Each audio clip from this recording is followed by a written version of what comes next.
Hey folks, welcome back to Coco Rare Coins and Currency. I've been looking forward to doing this video for a while. If you're interested in the story of government corruption and how it led to the most popular US coin ever produced, this is your video. So here's the story of the Morgan dollar, the brief version. There are entire books written on the subject, such as this one. You can buy it on Amazon. This is a brief history. The Morgan dollar started off back in 1878, but it came about basically through government corruption. So the story behind that, back in the 1850s, 1860s, silver was found in large deposits out in Nevada and California. And the silver miners flooded to these markets.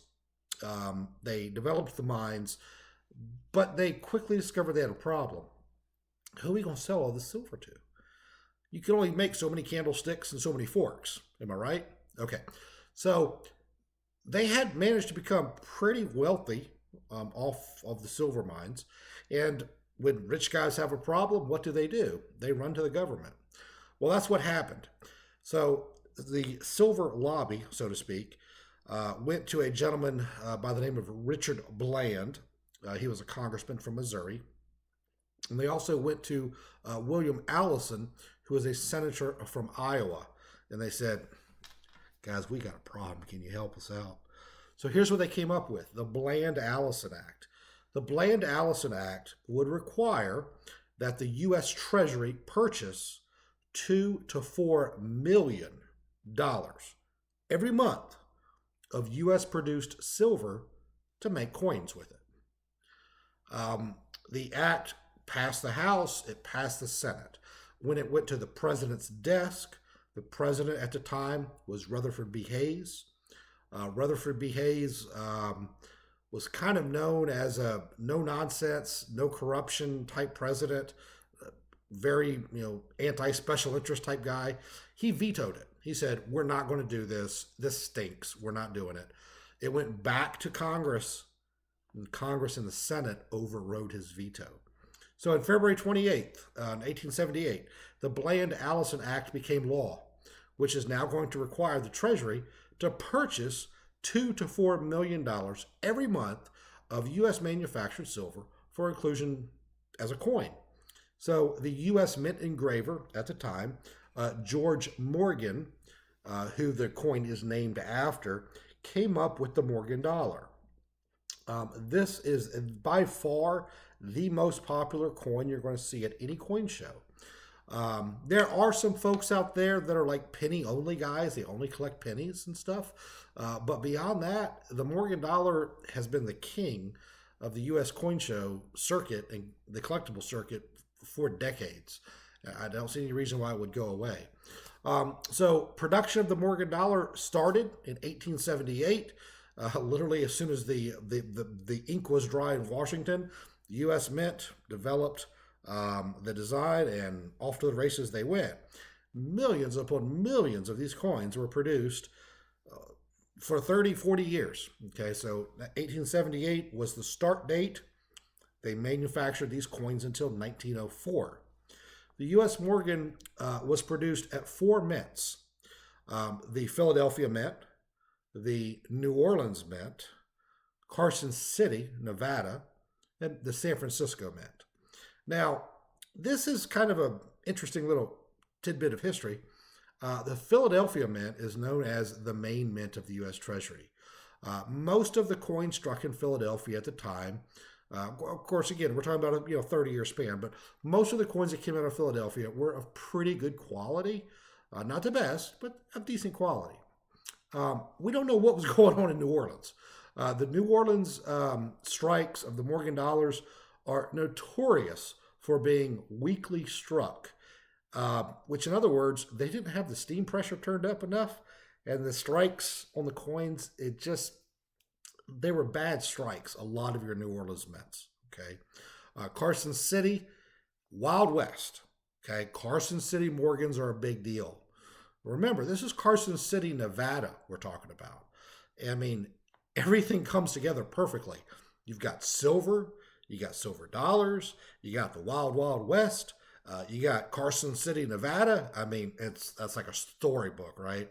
So all of your Morgans that came out of Carson City, quality was pretty decent. In the collecting community, Carson City dollars definitely have a premium over the other mints because they were printed in Carson City, the Wild West. Okay, the final mint was San Francisco. San Francisco was known to have the best strikes out there, specifically the 1881 Morgan dollar. If you're looking for a super high grade Morgan dollar for your collection, you're going to be looking for an 1881S. Okay, you can get MS65, MS66 for a couple $100. What you're seeing right here on the screen, this is my personal 1881S Morgan dollar graded MS66 plus. It's worth $500 to $600. So if you're looking for a super high grade Morgan, the 1881S is probably your spot to find it. There are a couple of key dates with the Morgans. The 1889 Carson City, they only minted about 350,000 of these. The 1893 San Francisco, only 100,000 of these were minted. And finally, the 1895 San Francisco, only about 400,000 of those minted. So, due to the requirements of law, and now we're getting into why are so many of these coins still available in high grades when they're 150 years old. Keep in mind, the U.S. Mint was required to purchase $2 to $4 million worth of silver every month. There was not that sort of demand for silver dollars, not even close. Silver dollars did circulate a little bit back in the Wild Wild West, okay, out west. They would later circulate a little bit at the casinos out in Reno, Las Vegas. Instead of using chips at the table, they use silver dollars, okay? But that's about it. If you were to get into a time machine, go back 120 years, go to a bar in New York City in 1895 and buy a whiskey, there's not any silver dollars to be found in New York City. It's paper money, okay? So silver dollars were not particularly used widely throughout the country. It was limited pretty much to the West. But the Treasury was required to purchase and mint all these coins. So what do they do with them? Well, it turned out they just warehoused them, literally. They were minting these coins, and they were going into bags, Morgan dollars. Once they came through the press, they were put in bags containing 1,000 silver dollars, and these bags were then sent to the local Treasury branch, where they sat in a vault for decades. Back in the 1950s, there was some limited. So back in the 1950s, you can literally go to your local bank, say, "Here's my dollar. I want a silver dollar," and they would give you a silver dollar. So as time progressed, the U.S. Mint, at this point we're in the 1970s, the U.S. Mint had all of these silver dollars. What are we going to do with them? So the U.S. Mint decided that they were going to open the vaults, so to speak. They're going to sell all these coins that have been sitting in storage for decades, multiple decades. And they would sell them in what is now known as GSA holders. So we're talking about General Service Administration holders. This was something that came out in the 70s. You could order them through the mail, and they would send this to you. Most of the coins in these GSA holders were later cracked out of the holders, so they could be sent off to grading companies and things of that nature. But even to this day, you can still purchase what they call GSA coins in the original GSA holders. And another interesting tidbit of Morgan dollar history is a gentleman by the name of Lavar Redfield. Lavar Redfield was a real estate, stock, oil investor during the Great Depression in Southern California. And he made a bunch of money, all right? But Lavar Redfield, he didn't trust the government. He also didn't trust the U.S. dollar. So he literally converted tons of his assets into Morgan dollars because he believed that the silver content was worth more than just $1 because the government says it's worth $1. He believed in the silver content.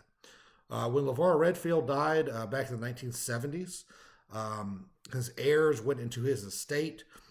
They found a false wall in the basement. And behind this wall, they found over 400,000 Morgan dollars, all right, which were later sold off in the late 1970s. They came in special holders with a red background from the Redfield collection. So the reason I'm telling you a couple of those stories like that is this. Why do we have so many Morgan dollars in great collection? Or, sorry, in great condition, considering the age? Well, most of them got stored away. Very few of them were actually ever put into circulation and used in circulation. They sat in government bags in bank vaults for 60 or 70 years. Now, that does not mean that we have Morgan dollars in perfect condition. These coins were never handled with white gloves. They were meant to be used, okay? There are pictures of mint employees back in the day with what I call a coal shovel, okay? Picture a normal shovel just with sides, but with pictures of them with coal shovels shoveling Morgan dollars into bags, okay? So obviously this is going to scratch coins up. Those coins were often put through counters, mechanical counters, which is also going to scratch them up. They were put into treasury vaults, and those bags got moved and counted for inventory reasons. So even though a coin is fresh out of the mint and it's never been circulated, it can still have a lot of handling damage. All right. So that is why you're going to find a ton of Morgan dollars out there. Not so much in circulated condition. There's plenty of those out there, but you're going to find a ton in mint state condition, which is really cool given the history of it. Okay, it's to be expected. Now, there are certain coins out there that were rare at the time. So what I mean by that, back in the 1950s, 1960s, there were certain Morgan dollars that were considered to be exceptionally rare in high grades. Well, that was before the GSA sales, the Government Service Administration sales in the 1970s happened. So you had a lot of situations where there was a coin that was very, very rare, and then when they opened the treasury vaults and the GSA decided, okay, we're going to go ahead and empty these vaults and sell everything, certain coins came flooding to the market. So just a cool, really history, about the Morgan dollar. I think there's a couple of reasons why people like this coin so much. Number one, it's big. I mean, it's a large coin. It's pretty to look at. This is not anything special. This is a 1890 Philadelphia mint, extremely fine 45. Just one I had laying around. It's worth maybe $45, $50. But I think one of the reasons people like the Morgan dollars, they're physically large versus like dimes and nickels and things of that nature. Plus the fact that you can get coins that are 130 years old plus. It's very easy to get these in mint state condition and not spend a ton of money. You can get mint state coins for many, many years. MS63, MS64, slabbed, okay, graded for $100, sometimes less. Okay, if it's a circulated condition like this, you can get them for $50. So really, really cool coin, great history. So this is a brief introduction to the Morgan dollar. Again, entire books have been written on this. You can buy these things on Amazon. It's literally a year by year description of what happened with the Morgan dollar, different mints and things of that nature. So we appreciate it. Thanks for the viewing. Please like my channel. I'll probably be setting up a YouTube channel pretty soon. But anyways, we appreciate it. We'll see you soon. Thanks, folks. Bye-bye.